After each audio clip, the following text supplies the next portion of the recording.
Buenas tardes. Nos permitimos dar el parte diario relacionado con el COVID-19 en el estado de Yucatán. Adelante, doctora. Muchas gracias. Buenas tardes. Este es el parte médico de este miércoles 27 de octubre.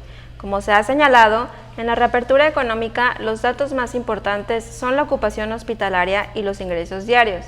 El día de hoy tenemos 105 pacientes en hospitales públicos. 68.174 pacientes ya se recuperaron, no presentan síntomas ni pueden contagiar.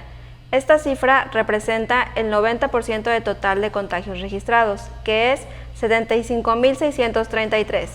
Hoy se detectaron 93 nuevos contagios de coronavirus, 45 en Mérida, 11 en Canacín, 5 en Muna, 4 en Temozón, 3 en Izamal y Zacalum, 2 en Junucmá, Samajil, Ticul, Sucacab y Valladolid, 1 en Acanqué, Baca, Cacalchen, Chumayel, Concal, Cusamá, Semul, Panabá, Progreso, Teabo, Tixcocop y Humán.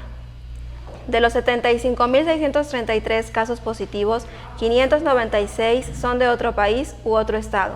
Específicamente, en Mérida se han diagnosticado 46.023 personas contagiadas de coronavirus, que viven en la zona norte 11.935, en la zona oriente 11.396, en la zona centro 4.431, en la zona sur 7.095, en la zona poniente 11.166.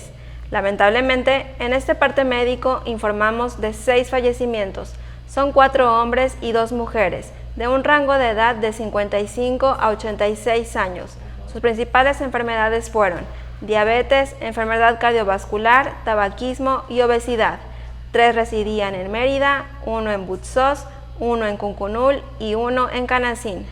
En total son 6.273 las personas fallecidas a causa del coronavirus. De los casos activos, 1.081 están estables, aislados, monitoreados por personal médico de la Secretaría de Salud. Presentan síntomas leves.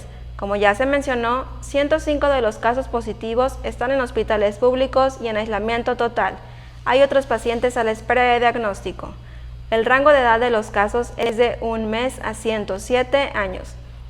Los indicadores semanales de nuestro semáforo estatal de salud marcan color amarillo. Este es el reporte del día de hoy. Gracias, doctora. Estaremos actualizando esta información todos los días por este mismo medio. Muchas gracias.